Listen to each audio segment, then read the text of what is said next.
अस्सलामुअलैकुम, straight talk में खुश आमदीद। आपके साथ मैं हूं आयशा बख्श।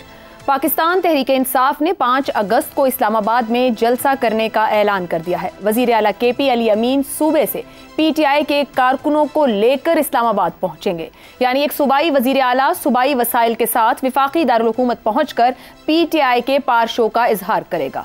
ताहम 5 अगस्त को भी 11 रोज पड़े हैं। कल क्या होने जा रहा है? PTI की जानिब से मुल्क गिर एहतजाज का प्लान तैयार कर लिया गया है। PTI के मुताबिक बानी PTI समेत दीगर कायदीन की रिहाई के लिए मुल्क भर में एहतजाज होगा। तमाम MNAs अपने अपने हल्के में एहतजाजी मुजाहिरे करवाएंगे, जबकि इस्लामाबाद से एहतजाज की क़यादत शुएब शाहीन करेंगे। यह एहतजाज तहरीक तहफ़्फ़ुज़ आईन पाकिस्तान के प्लेटफॉर्म से किया जाएगा। तहरीक तहफ़्फ़ुज़ आईन पाकिस्तान में मौजूद दीगर जमातें भी इस एहतजाज में शिरकत करेंगी, जबकि मुल्क गिर एहतजाज की क़यादत महमूद खान अचकज़ई करेंगे। दूसरी तरफ जमात इस्लामी के काफिले भी बिजली के बिलों में इजाफे के खिलाफ इस्लामाबाद की जानिब गामजन हो चुके हैं। जमात इस्लामी के अमीर हाफिज नईम ने महंगाई के खिलाफ अवाम से इस्लामाबाद के D चौक पहुंचने की अपील की है।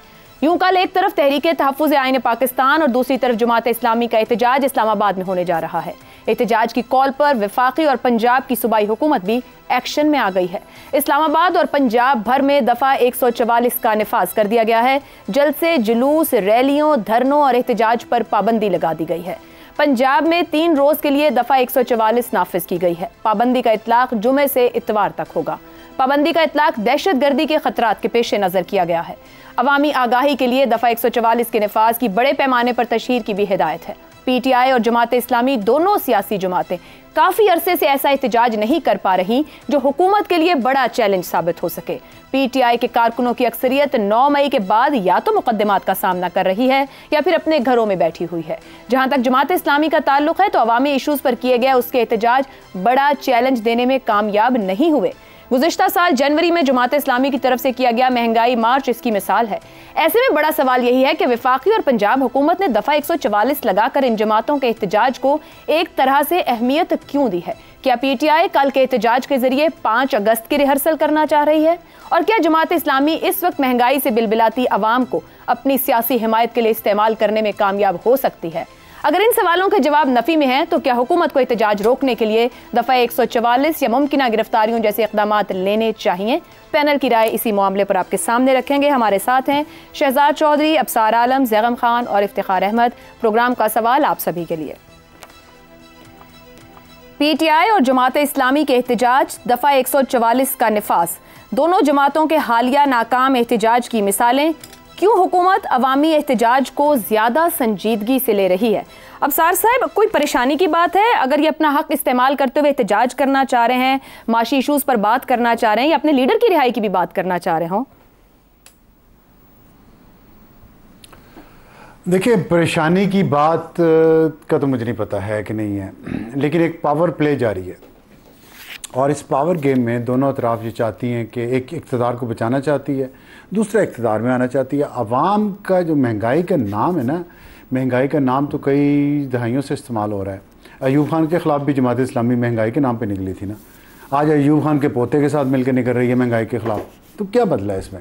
बदला सिर्फ ये कि उस वक्त मौलाना मदूदी या मियां तफ़ैल मोहम्मद थे, अब हाफिज़ नईम रहमान और उमर अयूब हैं। तो ये मुझे तो इस मुल्क में कुछ बदलता नज़र नहीं आता। उसकी वजह ये है कि हमारे जो कुछ प्लेयर्स हैं ताकतवर, वो स्टेटस को का शिकार हैं। ज़माना बदल गया है, जनरेशन बदल गई है। अब जो पॉलिसीज़ टेक्स्ट बुक में ताकतवरों के पास थी, साइंसदानों के पास थी, वो भी नहीं काम कर रही, ना करेंगी। और उनके मुखालिफ जो पॉलिसीज़ सियासी जमातें जो हथकंडे इस्तेमाल कर रहे हैं ना, कर रही हैं, वो भी नहीं हो पाएंगी। अब देखें, मैं ये सोच रहा था कि PTI और जमात इस्लामी जब भी इन्होंने इकट्ठे कोई ना कोई काम किया है, वहाँ से किसी हुकूमत, मतलब वहाँ से खैर की खबर नहीं है। साहब इसे क्लियर कर लें, ये अलग-अलग एहतजाज है, दोनों के अलग-अलग एहतजाज है, तारीख एक है, उनका मतमा नज़र उनकी जमात है और उनका मतमा नज़र जमात इस्लामी का महंगाई वाला इशू है। देखें जी, देखिए मेरी बात सुने, मैं कोई बच्चा तो नहीं हूँ ना, मैं जमात इस्लामी को पंगूड़े से जानता हूँ और PTI को जवानी से जानता हूँ। तो बात यह है कि ताहिरुल कादरी और इमरान खान का भी दोनों का धरना और रैलियाँ अलग अलग थी, फिर किसी न किसी पॉइंट पे आके इकट्ठी हो गई और जमात इस्लामी और पीटीआई भी अलग अलग ही एप्लीकेशन लेके गई थी पैनामा पेपर्स के बाद सुप्रीम कोर्ट में कि 500 लोगों के खिलाफ एक्शन लिया जाए। अब जमात इस्लामी से भी पूछने का दिल कर रहा है, पीटीआई से भी, कि एक पे तो लग गया जिसका नाम ही नहीं था पैनामा में, बाकी किधर हैं? परसू किया किसी ने? तो एक माहौल होता है, एक फ़िज़ा बनाई जाती है किसी ख़ास काम के लिए। वो ख़ास काम क्या है इसका मुझे अभी नहीं पता, लेकिन मैं इतना ये अब सर साहब इसको थोड़ा और एक्सप्लेन कर दीजिएगा। ये आपको लगता है कि फ्यूचर में इकट्ठे होंगे? और जो आपने माजी की मिसालें दी, ये तब इकट्ठे हुए तो पीछे एक सपोर्ट भी था। इस वक्त वो सपोर्ट आपको ये जो एहतजाज करने जा रहे हैं इस्लामाबाद, इनके पीछे दिखता है? जी है, दिखता है। आगे पूछें। तो ये अब इकट्ठे आप ये कह रहे हैं कि फ्यूचर में ये इकट्ठे नजर आएंगे एहतजाज करते, या हुकूमत को टफ टाइम देते, या सड़क के ऊपर बात करते हैं? बिल्कुल बिल्कुल। और वो जो दूसरी जमातें हैं, वो तहरीक तहफ़्फ़ुज़ पाकिस्तान, तो फिर आपकी बात से साबित हो गया हुकूमत के लिए परेशानी की बात तो है। जो आपने शुरू में कहा कि परेशानी की बात का पता नहीं, पर आपका तज्जिया कहता है कि यही तो बात है फिर हुकूमत की परेशानी के लिए। नहीं, ऐसा नहीं है, हुकूमत को भी सपोर्ट है। अब किस चीज़ की सपोर्ट है? आप कहेंगे इस गुत्थी को सुलझाएं, अब आप हुकूमत को भी सपोर्ट है। किसकी? अब आप कहेंगे जिस हुकूमत को एस्टेब्लिशमेंट की सपोर्ट है, सबको सबकी सपोर्ट है, तो फिर तो कोई स्टेबिलिटी आ जानी चाहिए। अगर सबको सबकी सपोर्ट है तो फिर आप जी बस छोड़े ना इस बात को। और फिर एक बात आपको बताऊं कि एक और भी इशू है इस सारे कड़मास में। वो इशू ये है कि कुछ लोगों का ख्याल है कि खान को बाहर नहीं आने देंगे, ठीक है, और कुछ लोगों का ख्याल है कि खान बाहर आएगा, और वो पार्लियामेंट में भी आएगा, और फिर वज़ीर-ए-आज़म भी आएगा। और राहत असद कैसर ने कहा है कि साबिक़ स्पीकर कौमी असम्बली ने, कि दिसंबर तक देखिएगा आप सिचुएशन बदल जाएगी। दिसंबर तक क्या होना है? क्या दो इंपॉर्टेंट इवेंट हैं फॉर्म 45 और 47। एक नेशनल है, एक इंटरनेशनल है। नेशनल है कि यहाँ नया चीफ जस्टिस आएगा अक्टूबर में, और इंटरनेशनल है कि अमेरिका के इलेक्शंस हो रहे हैं नवंबर में, 4 नवंबर में, उसके बाद दिसंबर है, ठीक है। तो आप समझ जाया करें चीज़ों को कि ये जो जमात इस्लामी और पीटीआई और ये और वो और लटरम और पटरम सब चलता है, और हम सब देखेंगे, मतलब है हम देखेंगे, ऐसे ही चलना है। पाकिस्तान चलना ऐसे ही है, आप बेफिक्र हो जाइए। चलने वाली बातें कर रहे हैं, यहाँ कोई स्टेबिलिटी आ रही है, ठीक है, जाहिर है हम और आपने तो सफर करना है। शहजाद साहब, अवामी एहतजाज को नाकाम बनाने के लिए दहशतगर्दी के खतरे पर 144 नाफिज कर दी गई है। स्पेसिफिकली उसी दिन पे जब एहतजाज है इस्लामाबाद में, जमात इस्लामी धरना देने जा रही है, उधर से तहरीक नफाज आइन वाले पीटीआई लोग वहां खड़े हैं। क्या हुकूमत के ऐसे इकदाम ज्यादा हाइप दे रहे हैं, हाईलाइट कर रहे हैं इस बात को, या वाकई कोई प्रेशर है गवर्नमेंट पर? वो बरारुल हक का गाना ना कि जद कढ़िया जलूस शरीका तो शहर विच वाली लग गई जी। तो 12 वो रीप्ले है, वो भी मेरे हाल में रिफ्लेक्ट करता है हमारी मेंटालिटी को। लेकिन मुझे ये बताइए कि चवाली के साथ आज तक बदला क्या है? लग भी गई या ना भी लगे, जब लग भी गई तो क्या बदला, और नहीं लगी तो क्या बदला? कभी कुछ नहीं बदला। सिर्फ दूसरे क्वेश्चन से ये रेज होता है कि ये चवाली जो लगी है ये सिर्फ पंजाब में और इस्लामाबाद में क्यों लगी है? ये सिंध पाकिस्तान का हिस्सा नहीं है, बलूचिस्तान पाकिस्तान का हिस्सा नहीं है। चलो खैबर पख्तूनख्वा तो आप कह दो कि वहाँ से चवाली लगाना नहीं चाहते क्योंकि वहाँ से लोग आए अगर वो आना चाहते हैं तो, लेकिन बाकी 3 सूबे तो भी गवर्नमेंट के साथ हैं, और वो बिल्कुल इसी तरीके से उनको भी कुछ किसी खतरे का एहसास होना चाहिए। तो लगता यूँ है कि ये एक सियासी खेल है। अच्छा देखिए, right to assembly, right to एहतजाज का जो है और सियासी अमल का एक हिस्सा कहा जाता है इसको हमारे मुल्क के अंदर, बिल्कुल ठीक है, होना चाहिए। और अगर कोई अपना इजहार करना चाहता है तो करे। अब क्या इन जलसों की बुनियाद पे फैसला होगा कि बानी पीटीआई निकलेगा या नहीं निकलेगा? उससे तो कभी फैसला नहीं होता। अदालतों में मुकदमे हैं, अदालतें फैसले करेंगी, और अगर उसके हक में गया तो निकल आएगा, नहीं है जो उसके हक में आया तो वो जहाँ है वहीं पर रहेगा। और सिमिलरली महंगाई के बारे में जेन्युइन एक फीलिंग है, वो मैं नहीं कह रहा कि पीटीआई कर रही है या हाफिज नईम रहमान कर रहे हैं या इनमें कोई नेक्सस है और ये मिलके किसी और खेल, इसके पीछे कुछ और खेल खेलना चाहते हैं। इस तरह के कितने सारे खेल खेले गए, हुआ कभी कुछ नहीं है। तो अगर है भी कोई खेल तो मुझे लगता है कि अलबत्ता महंगाई के लिए अगर कोई निकलता है तो जाहिर है कि उसकी बुनियाद है, उसकी वजह बनती है, और वही किस्म की जो डायनामिक्स है हमारी सियासत के अंदर उसको अपना इजहार करना चाहिए। सबसे बड़ी बात क्या है, इस हक के साथ साथ कुछ जिम्मेदारियां भी होती हैं। ये हक ये समझते हैं कि जाके डी चौक में या फैजाबाद में आप जाके कब्जा कर लें। ये किसने इनको हक दिया है? हर चीज़ का एक तरीका, कवायद और ज़वाबित हैं। हर चीज़ किसी के ज़ेरे इंतज़ाम आती है, और वो ज़ेरे इंतज़ाम जो पब्लिक स्पेसेस हैं, पब्लिक स्पेस का मतलब है ये अवामी जगह हैं। अवाम को तो खैर इस मुल्क में पूछा कोई नहीं जाता, हम खाम खा अवाम को नत्ती कर लेते हैं हर चीज़ के साथ। लेकिन जो हकीकी अवामी जो सड़कें हैं, जो मेन शाहराएं हैं, जो आर्टरीज हैं, ये अवामी मलकियत हैं। इस अवामी मलकियत को किसी का हक नहीं है कि वो इन पे कब्जा करे। और ये सिर्फ आज की बात नहीं है, टीएलपी अभी रह के गई है पिछले हफ्ते यहाँ जी बिल्कुल। तो उस वक्त 144 क्यों नहीं लगी? क्यों टीएलपी को वहां से नहीं हटाया गया? Valid question. अच्छा, सिमिलरली, और ये हर एक के लिए होना चाहिए। किसी की वो ये हिम्मत नहीं होनी चाहिए कि पब्लिक जो अवामी जगह है, अवामी जो मुश्तरक ऑक्यूपेशन है। देखिए असल में देखिए बात यह है, सियासत हमारे मुल्क में एक मशगला बन चुकी है। सियासत पे गुफ्तगू भी मशगला बन चुकी है। लेकिन सियासत अगर मशगला है या एक पेशा है तो भले हो, लेकिन अगर सियासत इबादत होती तो किसी को तकलीफ ना पहुंचाती, जहमत ना दे। ठीक हो गया। और हम इस्लामाबाद में रहने और पिंडी में रहने वाले जो लोग हैं, हम जानते हैं कि कितनी बड़ी जहमत है जब लोग आके ये मेन आर्टरीज के ऊपर फैजाबाद में या डी चौक में जाके कब्जे करते हैं। किस लिए करते हैं? इनकी बात बाकी दुनिया में कैसे काम होता है? आप इजाजत लेते हैं, इजाजत लेने के बाद पार्क्स हैं, बड़ी बड़ी जगह हैं, वहां पे जाके असेंबली करें, आपकी अपनी तकरीरें करें, लोगों इनको सिखाया यही गया है शहजाद साहब, एहतजाज के तरीके। मैंने कहा सीखे यही एहतजाज के तरीके हैं यहाँ पे, या सिखाए यही गया है। हाँ, लेकिन इसके होना क्या है? कुछ होना कुछ नहीं है, दुरुस्त अनलर्न करवाने जरूरी है ना। पीटीआई की अपनी जो है ना इमेजिनेशन, जो बाहर बैठे हैं लोग कि क्या करना चाहिए, और कुछ नहीं, उनको एक ही चीज धरने की रीत पड़ गई है। वो धरना देके जहां बैठते हैं 3 दिन के लिए, 2 दिन के लिए, आधे दिन के लिए, तो ये उसके अलावा इससे आगे उनकी सोच चलती नहीं है। सियासत को इससे बहुत बेहतर लेवल के ऊपर ऑपरेट करना चाहिए और सोचना चाहिए। ये सोच का अमल है, ये अकल का अमल है, उसके साथ लेके इसको आगे चलना चाहिए। लेकिन बदकिस्मती से वो हमारे यहाँ उस तरह की सियासत सिर्फ मशगला और इस वक्त ऑक्यूपेशन बन चुकी हुई है।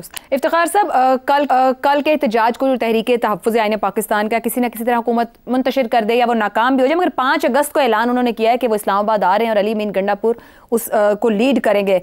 क्या हुकूमत कोई बंदोबस्त करेगी उस वक्त? फिर क्या ये एक सूबाई इकाई वफाक को पैगाम देने जा रही है सूबाई वसाइल के साथ? इससे पहले भी हुआ, और वो बानी पार्टी जो है हेलीकॉप्टर पे उड़े और फिर एक जगह पे आके वो चढ़ गए थे एक ट्रक के ऊपर। उस ट्रक के आगे मशीनें थी डिमोलिश करने की, दीवारें तोड़ने की, पुल तोड़ने की, रुकावटें तोड़ने की, सरकारी मशीनें थी। तमाम सरकारी महकमे उसको सपोर्ट कर रहे थे। हर महकमे की जिम्मेदारी थी कि उसने क्या काम करना है। तो वैसा ये तो हम देख चुके हैं मादी में, तो इसमें कोई नई बात तो नहीं है। क़यादत फ़र्क पड़ गया। पहले वहाँ पे इमरान खान साहब तशरीफ़ रखते थे और वहाँ से फ़ैसले कर रहे थे और पैगाम दे रहे थे सुप्रीम कोर्ट के जजेस को। तो अब उनकी बजाय उनके चीफ मिनिस्टर है, इतना फ़र्क है। अब मजमा होगा, उतना ही मजमा होगा। और देखना ये है कि वो उन मशीनों को जो इस्तेमाल पिछली मरतबा नहीं प्रॉपरली कर सके, इस दफ़ा उन मशीनों का प्रॉपरली इस्तेमाल वो कैसे कर पाएंगे। हुकूमत वेलकम करेगी उनको। और जब हुकूमत के चीफ मिनिस्टर खुद साथ होंगे तो उनके जो अहकामात दिए जाएंगे उस वक़्त, और तमाम महकमों के सरबराह और तमाम महकमों के जो कारकुनान हैं उसमें शिरकत कर रहे होंगे, तो देखना है कि कितनी अच्छी गवर्नेंस का मुजाहरा वो पेश करते हैं। तो हो गया आपके सवाल का पार्ट 1। आइए पार्ट 2 की तरफ।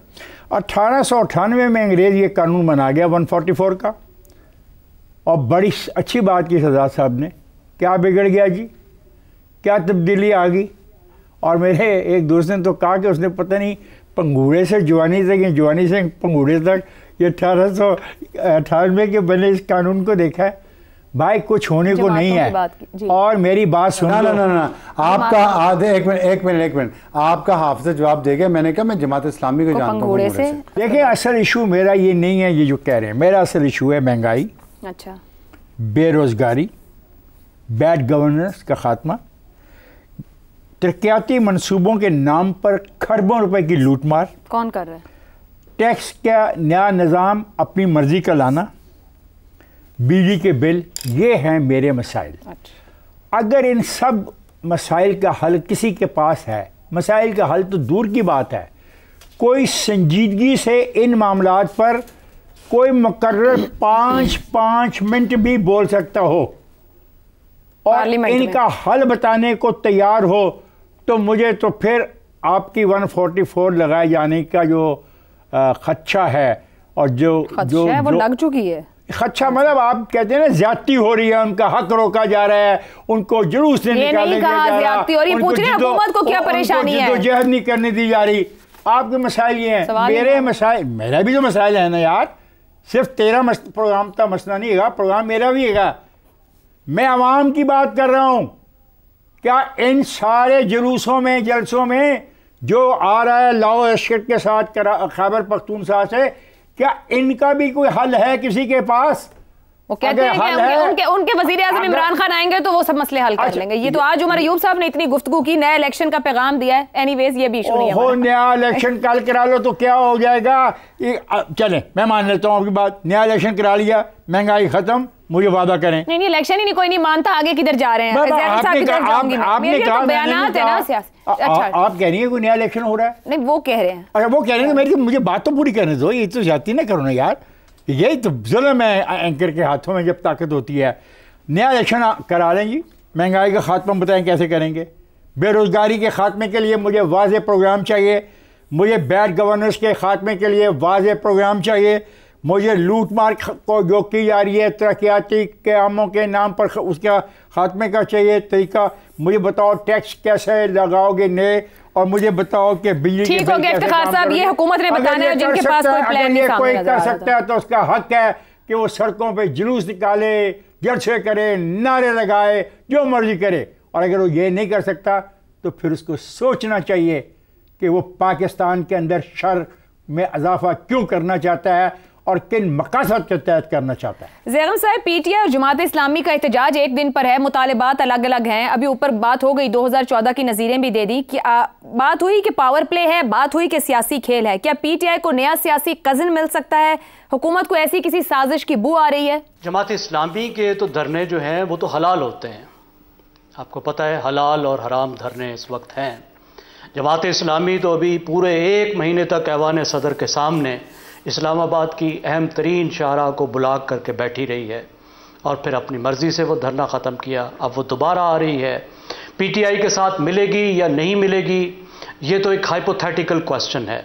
अपोजिशन हमेशा इकट्ठी भी होती रहती है, इकट्ठी हो जाएगी तो भी कोई बड़ी बात नहीं है। हमेशा अपोजिशन ने अलायंस बनाया, पीटीआई के ख़िलाफ़ भी तमाम जमातें इकट्ठी हुई थी। देखिए बात यह है कि अगर साद रिजवी चंद हज़ार लोगों के साथ बैठकर कैपिटल को एक हफ्ते तक यरगमाल बना सकता है, ट्विन सिटीज़ को आपस में काट सकता है, मिलियंस ऑफ जो यहाँ के सिटीजन उनको खराबो ख्वार कर सकता है, तो अली अमीन गंडापुर क्यों नहीं कर सकता? वो एक हफ्ते तक फैज़ाबाद में बैठकर क्यों नहीं ब्लॉक कर सकता सड़कों को?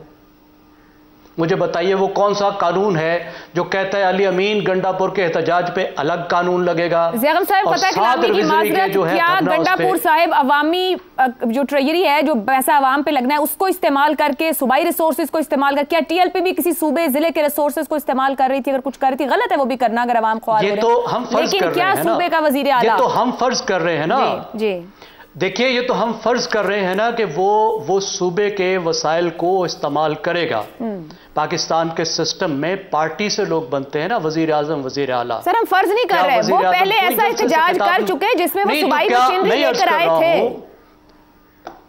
तो जब कोई लेकर आया था तो उस पर फिर कानूनी कार्रवाई होनी चाहिए।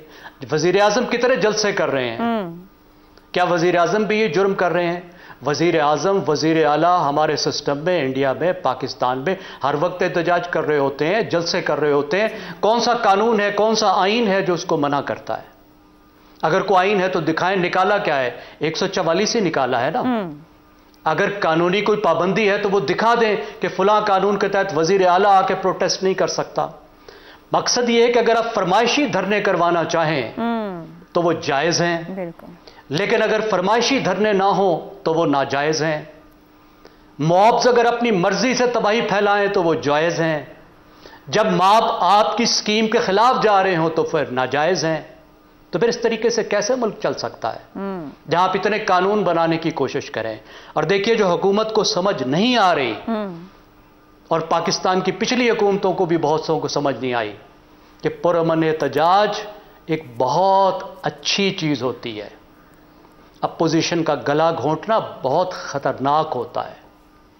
हसीना वाजिद ने अपोजिशन का गला घोंटा, पुरएहतजाज जो प्रोटेस्ट है उसका गला घोंटा। अगरचे उसने बहुत तरक्की दी, आपने देखा कहां पे पहुंचा। इराक में कौन से एहतजाज होते थे, शाम में कौन से एहतजाज होते थे? क्या लिबिया को पुरअमन एहतजाज से उल्टाया था? सियासी जमातों ने उल्टाया है। एहतजाज से कुछ नहीं जाता, खौफजदा नहीं होना चाहिए।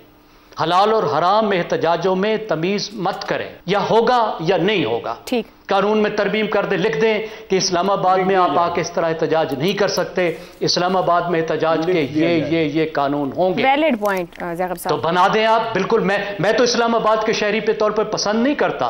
ये क्या तरीका है? मुल्कगीर एहतजाज हो, उलट दें मुल्क को, हुकूमतों को उलट दें, पूरे मुल्क के शहरी निकल आए, अपने अपने शहरों में एहतजाज करें। ये मेरे 20 लाख के शहर को ही क्यों यरगमाल बनाते? प्रोटेस्ट करें आके, सही, लेकिन धरने करना और यरगमाल बनाना। लेकिन इस वक्त हक है, इस वक्त तक कोई ऐसा कानून नहीं है। इस वक्त तक अगर साद रिजवी को हक है तो जमात इस्लामी को भी हक है। सही हो गया। और अली अमीन गंडापुर को और पीटीआई को भी हक है। ठीक है, सबको हक है। मैं सिर्फ एक छोटी सी मुझे जी ठीक है, जी ठीक है, एहतजाज का हक सबको, कानून हो वो सबके ऊपर, उसका इम्प्लीमेंटेशन होना जरूरी है। ब्रेक के बाद गुफ्तगू आगे बढ़ाएंगे। प्रोग्राम में एक बार फिर खुशामदीद। सुप्रीम कोर्ट के जस्टिस अतहर मिनल्लाह ने न्यूयॉर्क में सिटी न्यूयॉर्क बार से खिताब करते हुए कहा है कि सुप्रीम कोर्ट के पास गैर आइनी इक़दामात या आइन की पामाली को तहफ़्फ़ुज़ देने का कोई इख्तियार नहीं रहा। अगर जजेस ऐसा करते हैं तो ये उनके ज़ाब्ता अखलाक की खिलाफ वर्जी है। उनकी ख्वाहिश है जब भी मार्शल लॉ का ख़तरा हो अदालतें खुली हों। काश अदालतें 5 जुलाई को खुली होती जब ज़ियाउल हक ने मुंतखब वज़ीर आज़म को हटाया। काश ये अदालतें 12 अक्टूबर 1999 को खुली होती जब मुशर्रफ मुंतखब वज़ीर आज़म को हटा रहे थे। वज़ीर आज़म गिलानी को ओहदे से हटाना गलत था। मेमोगेट केस इस काबिल नहीं था कि सुप्रीम कोर्ट उस पर समाअत करती। जस्टिस अतहर मिनल्लाह के मुताबिक वकला तहरीक जजों की बहाली की नहीं, आइन की बहाली की तहरीक थी। बहाल होने वाले जजों ने नौजवान नस्ल को बहुत मायूस किया। हाइब्रिड निज़ाम और जमहूरी निज़ाम हुकूमत में अदलिया की आज़ादी के तस्वुर अलग अलग हैं। सुप्रीम कोर्ट के एक इंतहाई मुअज़्ज़ज़ जज साहिब की तरफ से पाकिस्तान के अदालती निज़ाम, मुतनाज़ अदालती फैसलों के हवाले, मुंतखब हुकूमतों की नाअहली के बारे में ऐसे सवालात उठाना इंतहाई मायने ख़ेज़ है। जस्टिस अतहर मिनल्लाह खुद वकला तहरीक में बहुत ज़्यादा मुतहर्रिक रहे और अब वो तस्लीम कर रहे हैं कि वकला तहरीक के बाद बहुत कुछ ऐसा हुआ जो वकला तहरीक के उसूलों के मुनाफी था। जस्टिस अतहर मिनल्लाह की बातों से यह हम सवालात भी जन्म लेते हैं कि गैर आइनी इक़दामात को तहफ़्फ़ुज़ देकर जजेस क्यों ज़ाब्ते अखलाक की खिलाफ वर्जी करते रहे, मुंतखब हुकूमतों को नाअहल करार क्यों दिया जाता रहा, और सबसे अहम, क्या वाकई अगर अदालतें खुली होती तो 5 जुलाई और 12 अक्टूबर आइनी एतबार से हमारी सियासी तारीख के स्या अय्याम ना होते। इसी मामले पर पैनल की राय सवाल इस तरह से, ख्वाहिश है जब मार्शल लॉ का खतरा हो अदालतें खुली हों। जस्टिस अतहर मिनल्लाह, क्या खुली अदालतें वाकई गैर आइनी इक़दामात का रास्ता रोक सकती हैं? इफ्तिखार साहब, आपके ख्याल में क्या रुक सकता है ये रास्ता अगर अदालतें खुली हों? और खुली अदालतों से मुराद क्या है? मतलब अदालतें सुबह शाम खुली होनी चाहिए, क्योंकि पाकिस्तान में तो हर वक्त ही मार्शल लॉ का खतरा रहता है। दोस्तों ने 2 राय दी और पॉजिटिव भी दी और नेगेटिव भी दी, तो क्या अब अदालतें खुली रहा करें? क्या लॉजिक है, क्या जवाब है? ये बातें क्यों कहते हैं वहाँ पे जाके? क्योंकि जो ऑडियंस उनकी उसकी होती है वो पढ़ी लिखी ऑडियंस होती है। वो ऑडियंस बुनियादी सवालात करती है। वहाँ पे ऑडियंस को खुश करने के लिए, ऑडियंस को बताने के लिए ये बातें की जाती हैं। काश ये पाकिस्तान की आवाम को भी वैसी ऑडियंस समझे। नहीं, अगर खुली अदालतों में भी जस्टिस मुनीर, मौलवी मुश्ताक, जस्टिस अनवार जैसे लोग हों, जस्टिस बददयाल, तो फिर क्या? फिर वो अदालतें डिलीवर करेंगी? नो, मैं यही तो कहने लगा हूँ। आप बात समझने नहीं चाह रहे। ये वहाँ पे सफाई पेश कर रहे हैं, ठीक हो गया। वहाँ पे ये कह रहे हैं कि जनाब नहीं, हम हाजिर हैं और अदालतें तो खुली रहनी चाहिए। ये कह रहे हैं खुली रहनी चाहिए और मानते हैं कि जो माजी में हुआ अदालतों ने सब गलत किया, और यही हम कहते हैं। सैगम साहब, मुंतखब वज़ीर आज़म की नाअहली की बात हो तो पाकिस्तान में पहले चीफ जस्टिस अब्दुल रशीद की आईनी और कानूनी रिवायात पर चलने वाले जो जजेस हैं, जस्टिस मुनीर की जो रिवायात हैं, गैर आईनी रिवायात, उनके मुकाबले में वो वाले जजेस पसपा क्यों हो जाते हैं और इस तरफ मामला बढ़ जाता है? देखिए, देखिए, पहले तो मैं आयशा ये अर्ज करना चाहूँगा आपके सवाल का जवाब देने से पहले कि यहाँ पे खुली अदालत का लफ्ज़ जस्टिस अत्तर मिनल्ला ने अलामती तौर पर इस्तेमाल किया है। अदालत हर वक्त खुली होती है, आला अदालत 24 घंटे खुली होती है, क्योंकि जज को अदालत की ज़रूरत नहीं होती। आला अदालत का जज, हाई कोर्ट, सुप्रीम कोर्ट का जज जहां मौजूद होता है वो वहीं आला अदालत होता है। 24 घंटे के अंदर किसी भी वक्त, 24 घंटे के दौरान वो किसी को भी कहीं भी बुला के अदलिया के तौर पे काम कर सकता है। सिर्फ अदलिया की बिल्डिंग में जरूरत नहीं होती। अत्तर मिनल्ला ने यह भी बताया कि सिर्फ एक आध केस में नहीं, वो सैकड़ों केसेस को अदालत का जो ऑफिशियल टाइम होता है उससे बाहर रिलीफ दे चुके हैं, सुन चुके हैं। तो यहां मकसद ये नहीं है कि अदालत खुली का मतलब है कि 5 बजे के बाद बिल्डिंग खुली हो। अदालत खुली होने का वही मतलब है जो उन्होंने बयान किया है कि अदालतें मुख्तलिफ तरह की हों, अदालतों के जहन खुले हों, अदालतें अवाम के लिए खुली हों, अदालतें किसी और के लिए खुली और अवाम के लिए बंद ना हों, अदालतें आइन के लिए खुली हों, डिक्टेटर्स के लिए ना खुली हों। तो मेरे ख्याल है उन्होंने बहुत क्लियर मैसेज दिया है। अब आपकी बात आपने बिल्कुल ठीक कहा। देखिए, जो आला अदलिया है वो पाकिस्तान की पावर एलीट का हिस्सा है, वो रियासती अशराफिया है, और जो तमाम रियासती अशराफिया है वो इस्टेब्लिशमेंट के छोटे हैं। बड़ी इस्टेब्लिशमेंट की ये छोटी इस्टेब्लिशमेंट्स हैं। तो जो कुछ वो करते रहे हैं ये उसकी तौसीक करते रहे हैं। जब गुलाम मोहम्मद बड़ी इस्टेब्लिशमेंट था और उसने असेंबली को उठा के फेंका था तो उस वक्त नजरिया ज़रूरत इजाद कर लिया गया था। 1958 में जब अयूब का मार्शल लॉ लगा था तो उसको भी कबूल कर लिया गया था। उसके बाद जब ज़ियाउल हक का मार्शल लॉ लगा तो इरशाद हसन खान भी मौजूद थे, वो भी जायज़ करार पाया था। मुशर्रफ का मार्शल लॉ भी जायज़ करार पाया था और उसको यह भी हक दे दिया गया था कि आइन में जो चाहे वो तब्दीली कर ले। ठीक हो गया जरा। वो हक जो खुद सुप्रीम कोर्ट को हासिल नहीं है। आइन में तब्दीली सिर्फ अवाम के मुंतखब नुमाइंदे अपने दोनों हाउसेज में 2/3 अक्सरियत से कर सकते हैं। आला अदालत को यह इख्तियार नहीं, लेकिन उन्होंने यह इख्तियार परवेज मुशर्रफ को दे दिया गया। ठीक है, जो इख्तियार खुद के पास नहीं था वो दे। जी बिल्कुल ठीक। लेकिन हाँ जी, लेकिन उन्होंने खड़ा होने की भी कोशिश की है। अब आप देखिए, 7 अप्रैल 2022 को जब इमरान खान ने असेंबली को तोड़ा गैर आईनी तौर पे, तो उसको उन्होंने ख़त्म किया। उससे पहले 2007 में जब परवेज मुशर्रफ ने अदालतों पर चढ़ाई की तो उस वक्त जज खड़े हुए। ठीक हो गया ज़ैगम साहब। ऐसे मिसालें कम हैं, लेकिन मेरे ख्याल में एक अच्छी बात उन्होंने की है, be true to your words. ठीक है जी, क्योंकि आला अदलिया के अलावा हमारे पास कोई आर्बाइटर नहीं है। फाइनल आर्बाइटर जो है वो आला अदलिया ही है। ठीक है ज़ैगम साहब, एक ब्रेक के बाद अफसार साहब की राय।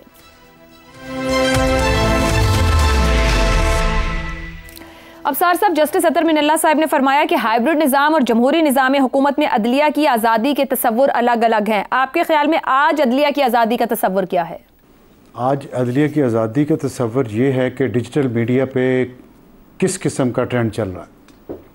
टीवी चैनल्स पे टिकर्स जो हैं किस सियासी जमात के फेवर में हैं, क्योंकि हमने मुअज़्ज़िज़ जजेस को ये कहते सुना है फ़ैसलों में कि हमें आवाम की उमंगों का भी ख्याल करना है।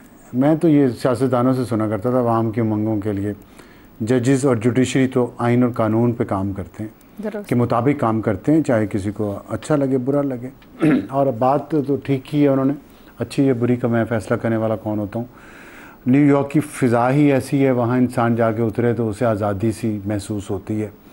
मेरी भी ख्वाहिश तो यही है कि मैं गर्मियाँ वहीं गुजारा करूँ, लेकिन कर नहीं सकता अभी क्योंकि आम शहरी हूँ पाकिस्तान का।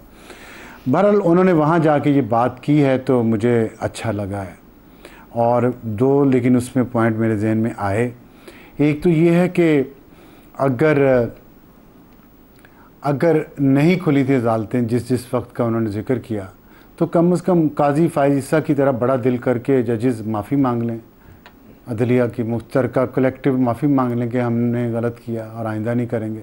आइंदा सोशल मीडिया देख के, डिजिटल मीडिया देख के, टीवी चैनल देख के, किसी की कॉल सुन के हम फैसले नहीं करेंगे, बल्कि अपने ज़मीर और ज़मीर भी नहीं बल्कि आइन और कानून के मुताबिक करेंगे। और दूसरी बात, बहुत अच्छी बात है कि अदालतें खुलनी चाहिए, लेकिन अगर फर्ज करें अदालतें नहीं खुल सकती किसी डिक्टेटर के आने पे, तो उसकी वजारत का हल्फ भी नहीं उठाना चाहिए। ठीक, बस ये क्या दुरुस्त हो गया। शहजाद साहब, जस्टिस अतर मिनल्ला ने तल्ख तारीख जो हमारी है उसके हक़ाइक़ तो बयान कर दिए। आपकी राय में अब की बार किसी भी गैर आइनी इक़दाम को तौसीक नहीं मिलेगी अदालत से, खुदा न खास्ता ऐसा कुछ? देखिए, जो अतर मिनल्ला साहब का जिक्र आपने सवाल में किया, उसमें तो ये जाहिर होता है कि जो जज साहिबान और जो सुप्रीम कोर्ट के जज साहिबान, सुपीरियर जुडिशरी के, वो जो अदालतों में नहीं कह सकते, वो जाके बाहर तकरीरों में करते हैं।